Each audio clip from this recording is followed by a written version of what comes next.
Oi, e aí galerinha, tudo bem? Professora Tati na área, professora de História. E hoje a gente está aqui para gravar um vídeo para falar sobre o Iluminismo. O Iluminismo, ele vai ser uma espécie de movimento cultural e por que não a gente poderia dizer que vai ser um conjunto de conceitos também políticos, econômicos, filosóficos, mas é importante a gente dizer que ele vai ser uma espécie de movimento cultural direcionado à elite. Claro que quando a gente fala de movimento iluminista, o próprio conceito que a gente vai criar agora para ele, vai dar uma certa impressão de que todos vão participar. Né? Isso vai acabar afetando a vida da sociedade de alguma maneira, de um modo geral, mas é bom a gente explicitar que o movimento ele começa sendo feito aí por pessoas que eram da elite, né? Ou seja, todos os filósofos que a gente vai acabar falando sobre eles eram pessoas importantes que já eram conhecidas nos seus respectivos países, portanto não eram qualquer um, né? Então, assim, nem todo mundo podia ser um iluminista, tá? Uma coisa importante é a gente falar que o iluminismo ele vai acontecer durante o século XVIII.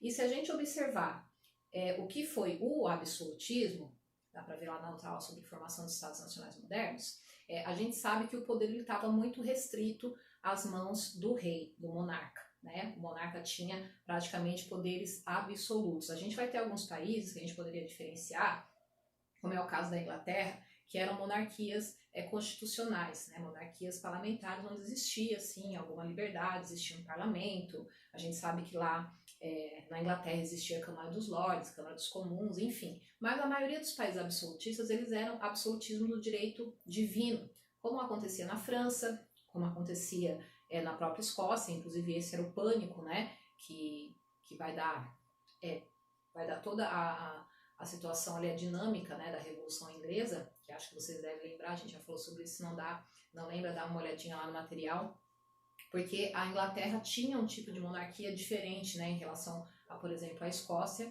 que é quando acontece lá a crise da sucessão de trono, quando a rainha Elizabeth I morre. Para o pânico da Inglaterra era que a Escócia tomasse o trono inglês, porque a Inglaterra acabaria virando também uma monarquia do direito divino, né? Então, mesmo as monarquias que eram monarquias constitucionais, parlamentares, como era o caso da Inglaterra, ainda assim o poder era muito restrito nas mãos dos monarcas. Né? Então o iluminismo ele vem basicamente para criticar a forma que funcionava esse movimento.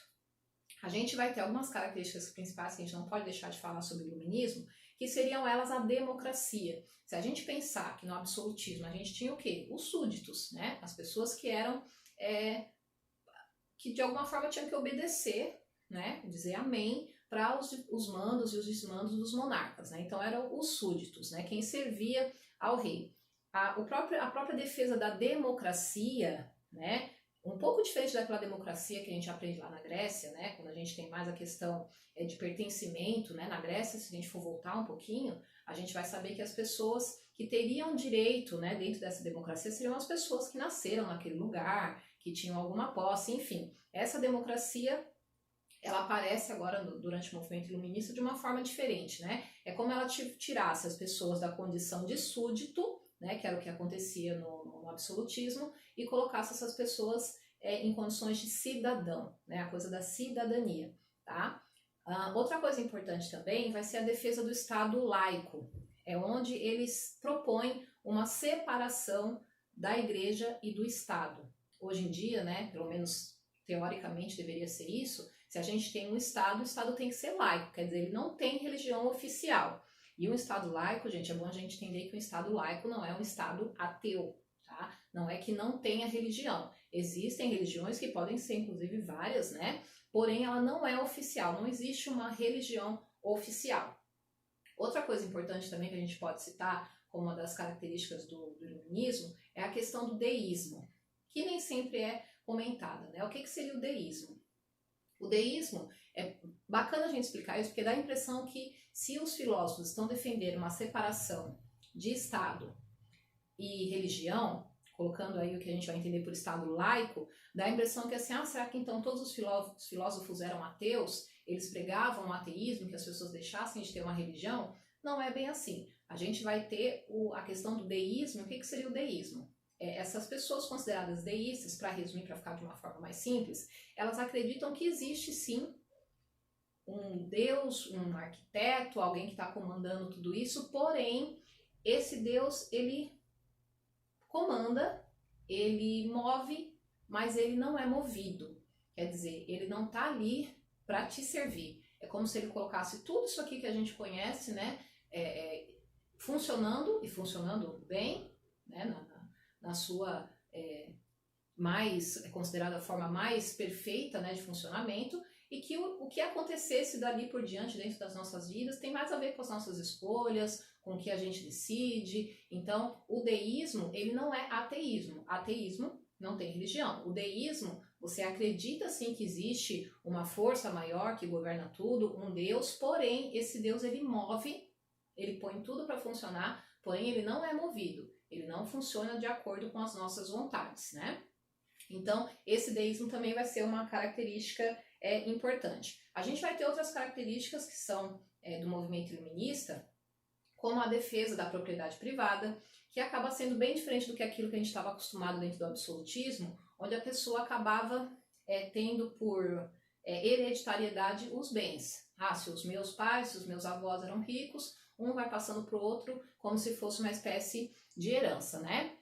E vamos combinar que algum desses filósofos não estavam longe de estar dentro dessa questão aí de hereditariedade, né? De você ganhar a herança dos pais, dos avós, enfim. Mas eles estavam defendendo agora o que seria a propriedade privada, quer dizer, você foi lá, você batalhou, você conseguiu, o mérito é teu, aquilo pertence a você, aquela propriedade, aquela terra pertence a você.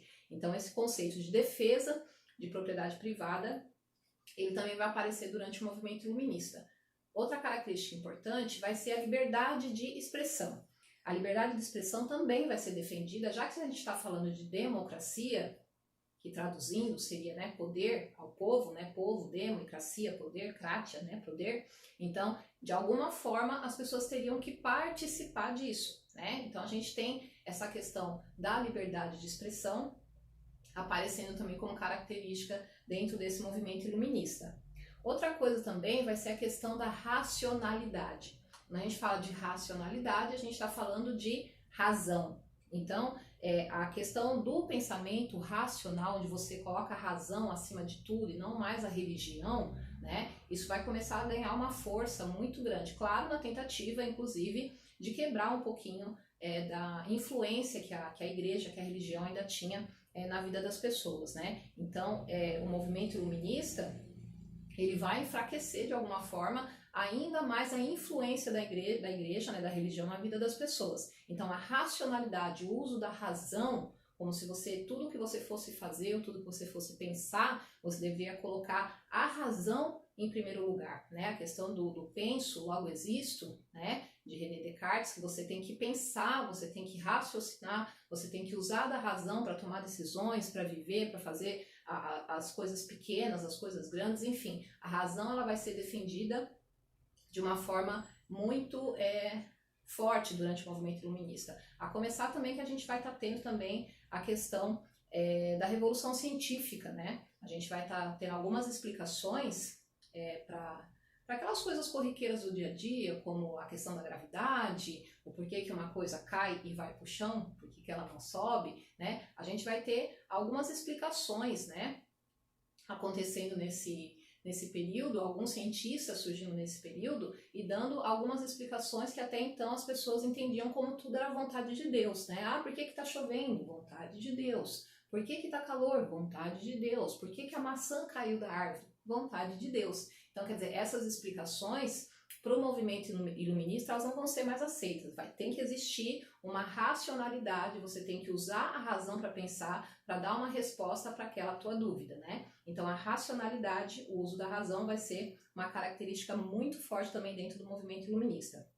Esse movimento iluminista, ele vai acontecer em alguns países, depois ele acaba se espalhando, gente, por outros lugares, para os outros continentes, enfim, mas ele começa na Europa, né? É um movimento que começa na Europa. A gente vai ter alguns filósofos que vão ser mais conhecidos, como o John Locke, que era da Inglaterra. O John Locke, inclusive, acaba participando, né, do processo das revoluções inglesas. O John Locke fazia parte do parlamento, a gente vai ter filósofos franceses. Então isso de alguma forma começa na Europa e ele vai criando outras proporções e vai... Gente, o iluminismo, ele vai, por exemplo, aqui no Brasil a gente pensa, pô, mas aconteceu lá na Europa, não vai chegar aqui. Chega, gente. O movimento iluminista, ele acabou, mesmo com uma certa demora, ele chegou em outros países, ele foi responsável por algumas muvucas que aconteceram em outros países, na questão, assim, de tentativas de se rebelar contra o Estado, contra o absolutismo, contra o próprio colonialismo. Então, o movimento iluminista, ele vai dar um gás para as pessoas, né? Vai colocar algumas questões. Claro que, né, se a gente observar, parece a gente falando as características, nossa, parece tudo muito bom, né? O movimento iluminista, ele defende o quê? Liberdade de expressão, racionalidade, a democracia, a propriedade privada. Tá parecendo um negócio bom isso, né? Só pode estar em coisa boa.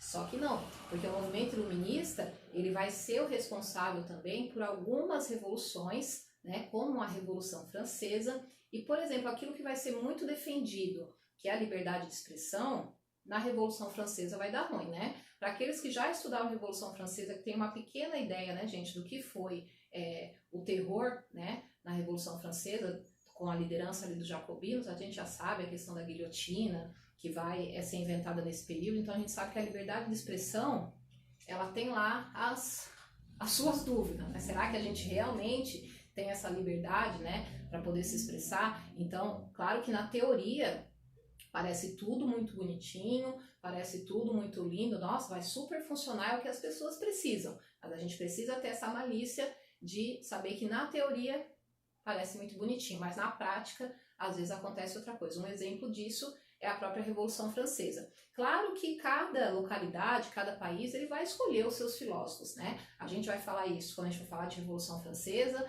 a gente vai falar isso quando for falar de independência dos Estados Unidos, porque os Estados Unidos, né, que até então era uma colônia inglesa, eles também vão se aproveitar desse burburinho aí de movimento iluminista para fazer a sua independência. Só que vão escolher outros filósofos, né? Por isso, a independência dos Estados Unidos e a Revolução Francesa, elas vão acontecer de formas bem diferentes, porque os filósofos que elas vão escolher do movimento iluminista são filósofos diferentes. Então, quando a gente fala dos principais filósofos, né, dos mais conhecidos, que são Voltaire, que são John Locke, Montesquieu, Rousseau, Diderot, D'Alembert, todos esses vão ser importantes personalidades durante esse processo de iluminismo, porém, cada um vai defender, né, aquilo que eles acreditavam, e essa defesa, esse conceito do que é o iluminismo, ele vai acabar chegando de formas diferentes nos outros países, e isso vai acabar dando um andamento diferente para a história desses países. A gente vai fazer um outro vídeo falando sobre esses principais filósofos, aquilo que eles defendiam, aquilo que eles acreditavam,